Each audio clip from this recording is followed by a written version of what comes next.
They traveled over 2,000 miles to visit memorials in honor of their military service for their country and state.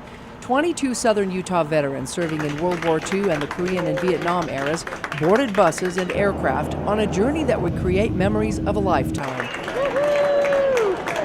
I'm here in Washington, D.C. at the World War II Veterans Memorial, where it took 60 years before this national monument was erected, from the time that the war ended until the time this was completed. Paraded by guardians into the now historic site, the veterans of southern Utah were united with those from the north. More than 100 veterans lined up for a picture to be cherished by all in a place that they've waited so long to see. The Utah heroes were welcomed and thanked by their Utah Senior Senator, Warren Hatch. Well, this is a great honor for us to have these World War II veterans from Utah here. And I lost my only brother in the Second World War, and so I have a particular reason to always try to be supportive of these folks. We appreciate you folks that have planned it and helped us have this trip. I received 8 battle stars, the Bronze Star, the head star that they put out at the Philippines. And at this point in time, he understands for the first time that people really do appreciate the sacrifices that he made. So many World War II veterans died without actually seeing this beautiful monument. And that in itself is a shame. But anyway, it is now finished. It's a beautiful monument, and some of us who are still alive. Each star on the Freedom Wall represents 100 American service personnel who died or remained missing from that war. While the survivors who lived long enough to see this World War II monument are being honored, it's the sacrifice of those lives of over 400,000 of their comrades they will remember the most. Buried here at Arlington National Cemetery in Virginia are 400,000 veterans from past wars.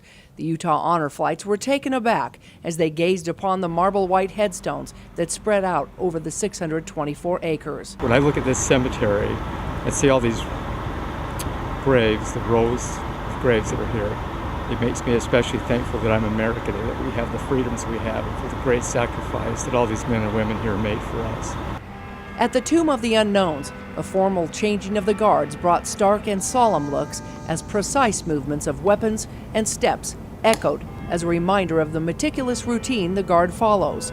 The marches are timed in succession of 21 seconds, 21 steps, just like the 21-gun salute is bestowed as the highest military honor. The veterans also visited memorials erected for the veterans of the Korean War, the Vietnam Wall, the Women's Memorial. We should have been recognized before, but of course I realize things are different now. And sacrifices made at Iwo Jima. At least one Navy veteran remembers being on the ship where they brought the bodies of Americans slaughtered after a 72-hour bombardment. I was on the USS Bladen, APA-63. We were assigned to take the wounded back, or load the wounded. And when we was loading the wounded, they announced on the loudspeakers they'd raised the flag on Zirabachi. I've heard a few stories from him, but this is bringing out a lot more memories and a lot more stories. It symbolizes our ability to be free and take care of ourselves.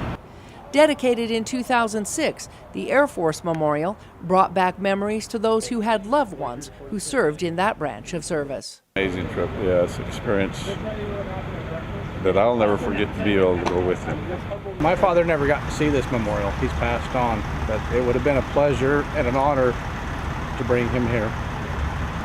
It's probably one of the greatest things I've ever done to be able to come out and have these folks join us and be able to give them the honor and the respect and the homecoming that so many of them see this as. On their return trip, the Utah Honor Flight veterans were cheered through airports by huge crowds, thanking them for our freedom. These people are doing for the veterans, they're probably the most wonderful thing anybody ever did. Thank you for your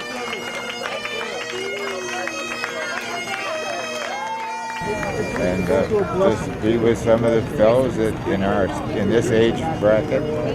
It's fun to be able to talk to them. It was truly a sight that brought tears of joy. That brought tears to my eyes. Mine too. Was it pretty good, wasn't it? Awesome. It was wonderful for Dad, for all of his compatriots that served in World War II. They deserve it. The heroes' welcome home brought the honor guard and many salutes from family, friends, and supporters. The veterans and their guardians were honored by the mayor. They were each given a flag, a book, and a medal to remember their well-deserved journey. Back from a trip of a lifetime with the Utah Honor Flight, Melissa Anderson, KCSG News.